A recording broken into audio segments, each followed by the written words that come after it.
Hi, everyone. Welcome.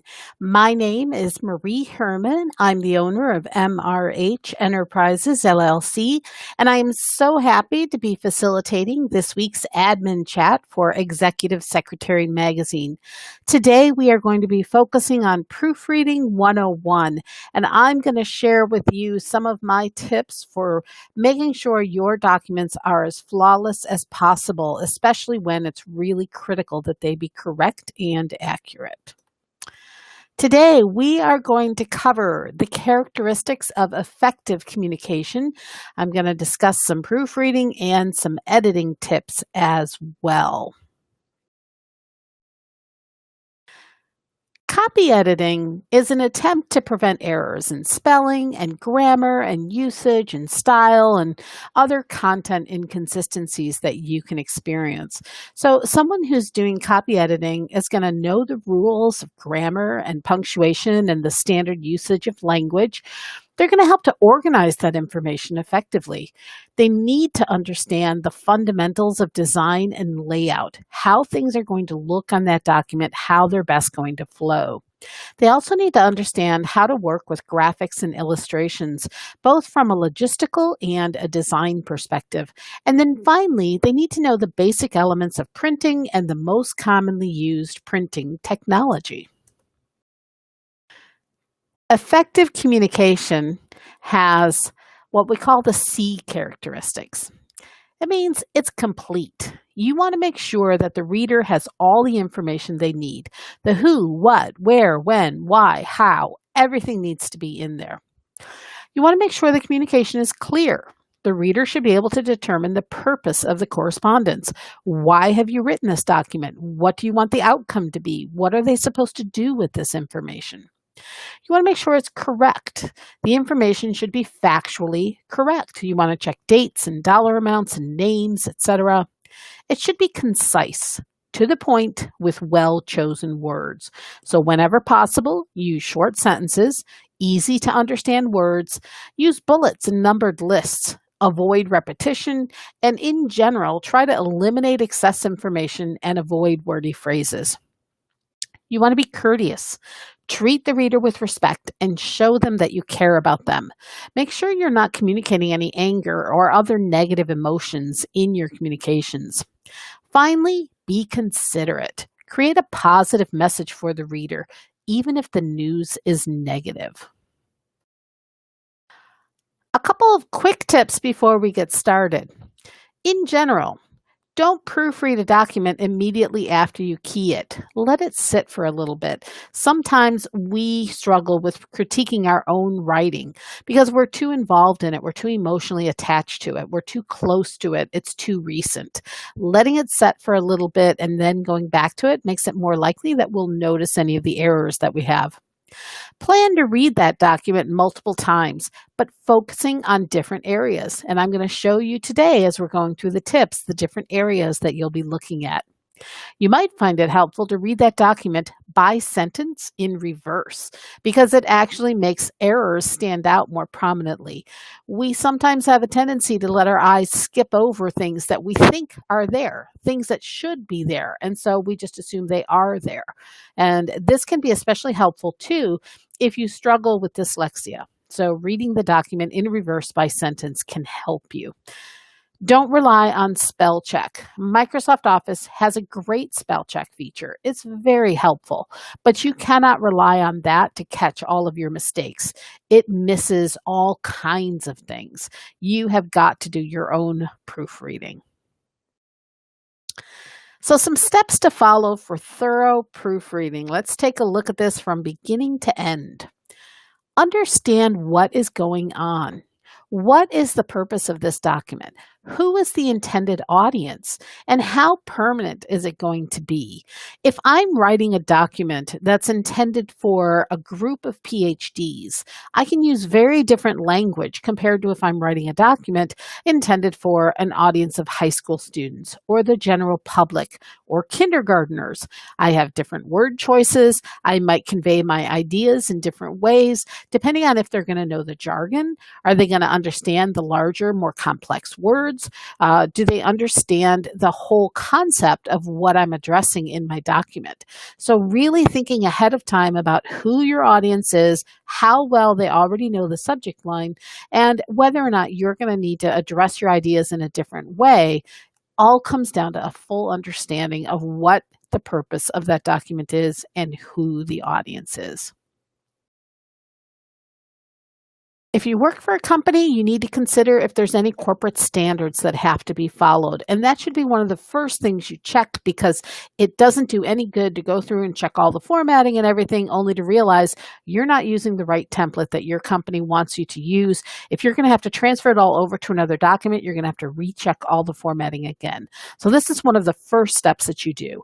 Is there a corporate template? That might include things like font choices, colors, style guidelines.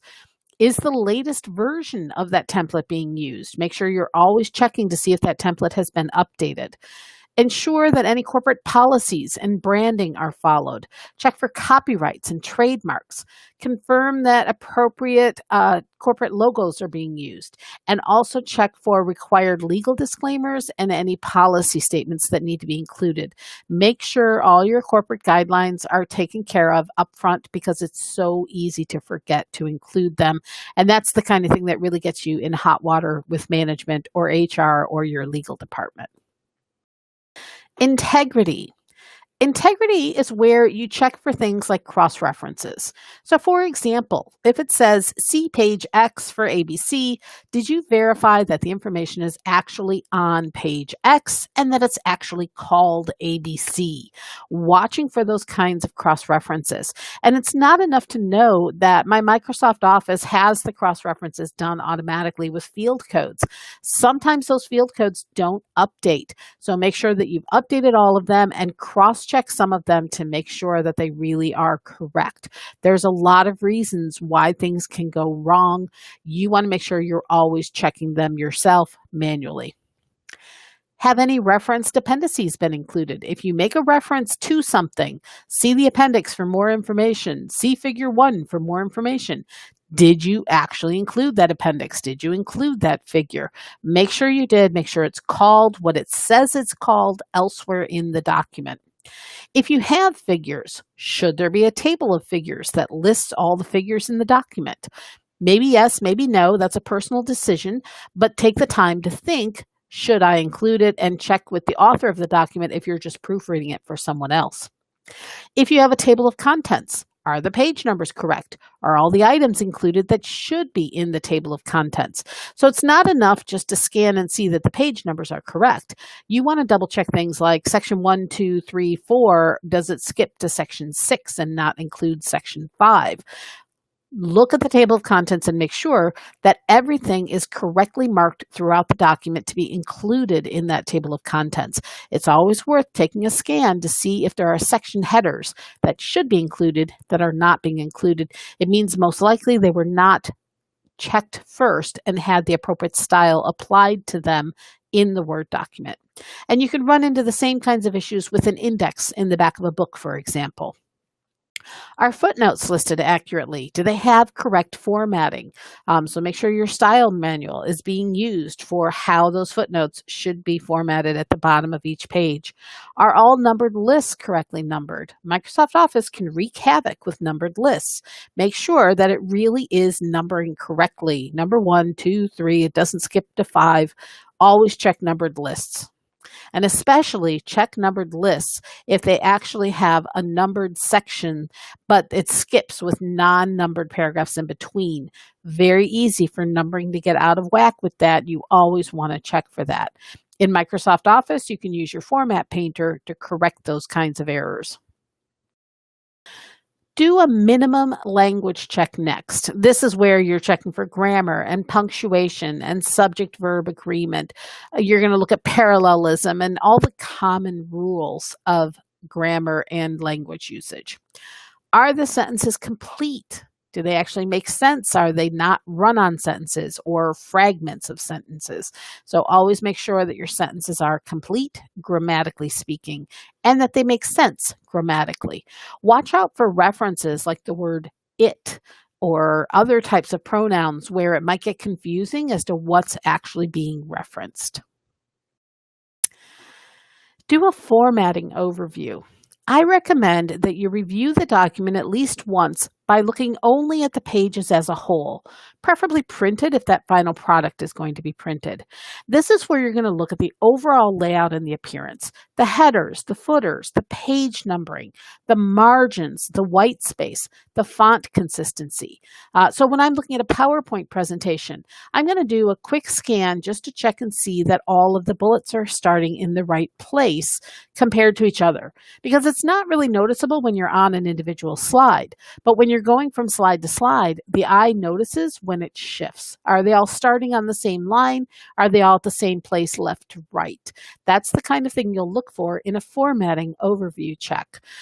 If you look at the document as a whole, you'll also notice things like these are going to be printed double-sided and put in a 3-ring binder and facing each other. Maybe we want the headers and the footers, the page numbering to be along the outside edges, not just on the left-hand side. So we might need to adjust that kind of formatting. Are the section headings going to be reflected in the headers? If so, then we want to make sure that those are accurate as we go through. But the formatting overview is not about the content of the document, and it's not about the actual grammar and usage of the words. It's about the appearance of the page as a whole. And so this is where you catch the big picture kind of things, where even if you had gobbledygook type of text, like Latin text, for instance, that graphic designers will use sometimes, it's not about the actual text. It's about the overall appearance of the document. Some of the things you'll look at when you're doing a formatting check: are the margins consistent? Are the headers and the footers correct? And are they consistent throughout the document? Are all the page numbers consistent? Does it make sense where the page numbers are? In the center, in the right, or the left? Are the fonts consistent from one page to another? Are titles styled consistently, especially if you have different headings where you have heading 1, heading 2, heading 3? Are the titles styled consistently throughout your document? So those are some of the kinds of formatting items that you'll look at. Again, that's about the big picture appearance of the document. You might look at color changes as well if you're using different colors in the text. You want to look for consistency above all else when it comes to formatting. Grammar. Don't overlook proofreading the subject lines, the names, the address of the recipients, and electronic letterhead. We so often forget to look at the shell of our document, the electronic letterhead. Maybe it has the wrong person's name on it. Maybe it has an old phone extension. Maybe it's not the updated version of the letterhead. Always double check the letterhead too, not just the text that's on it. Watch closely for omissions of endings of words. This is ed, ing, s, those words that we add. It's so easy to change a sentence in midstream and not go back and make these kinds of corrections. That's where subject-verb changes happen a lot as well. We start writing a sentence one way.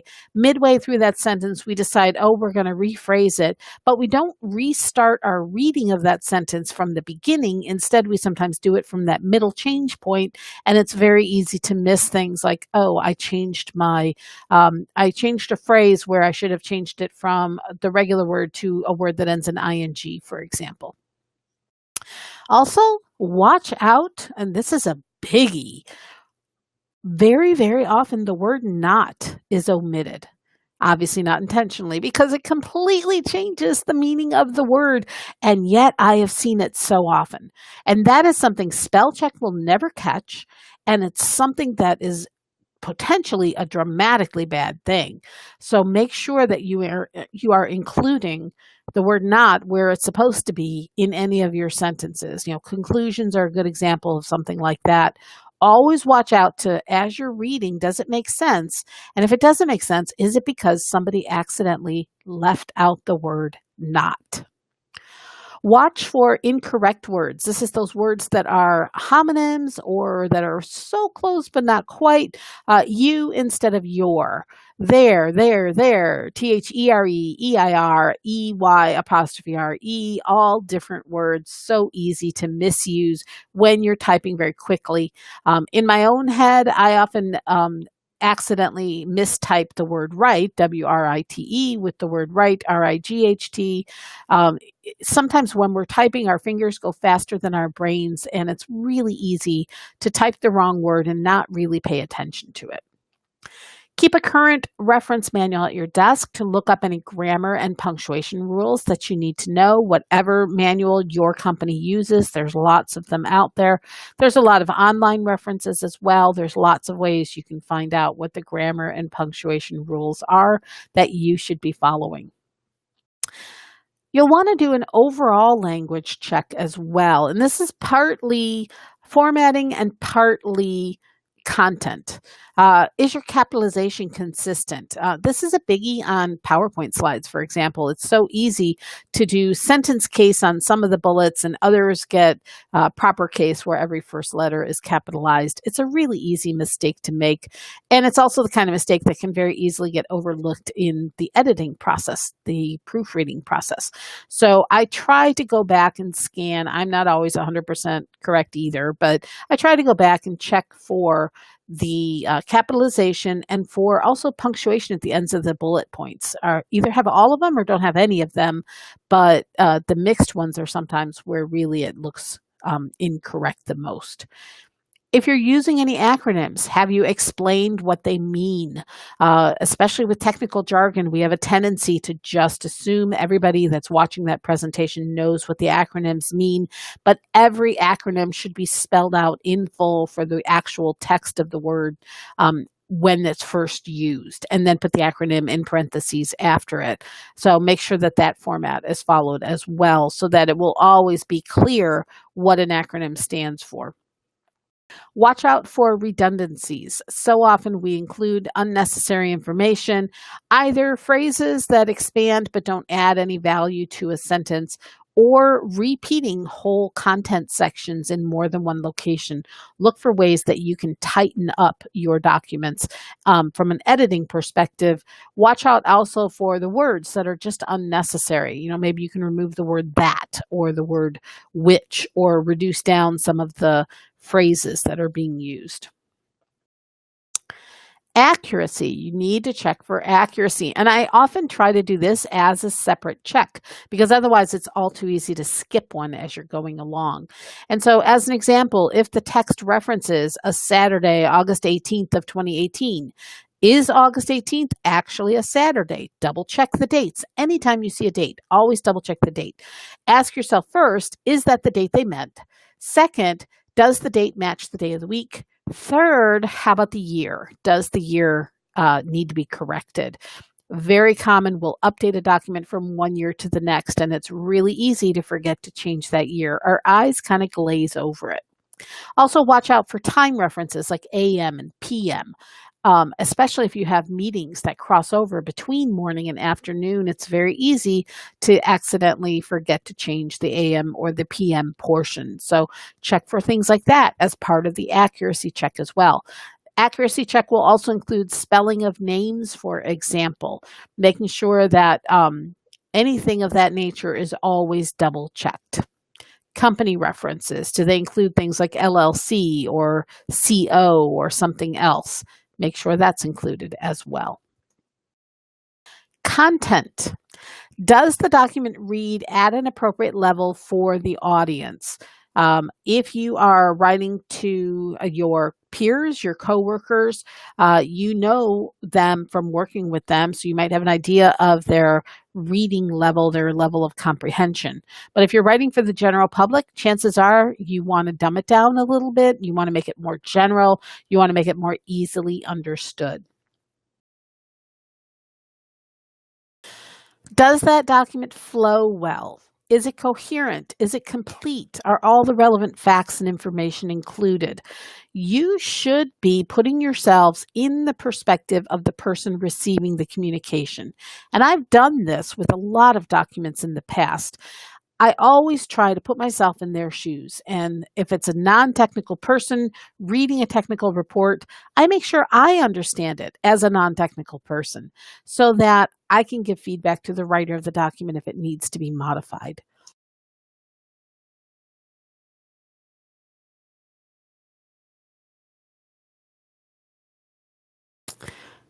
always be willing to stand up for the audience.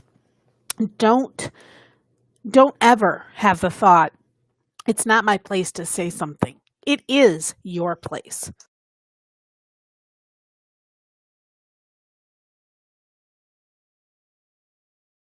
It is absolutely your place as a partner of your executive to speak up for the audience and make sure that the content is understandable. Excuse me. So I hope that these tips have helped you to get a good understanding of proofreading and some of the steps that you should take in making sure that your documents are as accurate as they possibly can be. My name is Marie Herman. I am the owner of MRH Enterprises. Thank you for joining me for this Executive Secretary Magazine Admin Chat. If you would like to learn more about the programs that I offer, please visit www.mrhenterprises.com.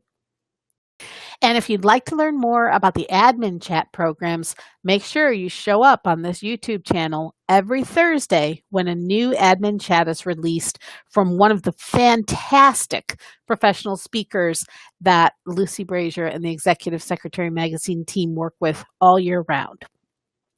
Thank you again, and I hope you enjoyed this program.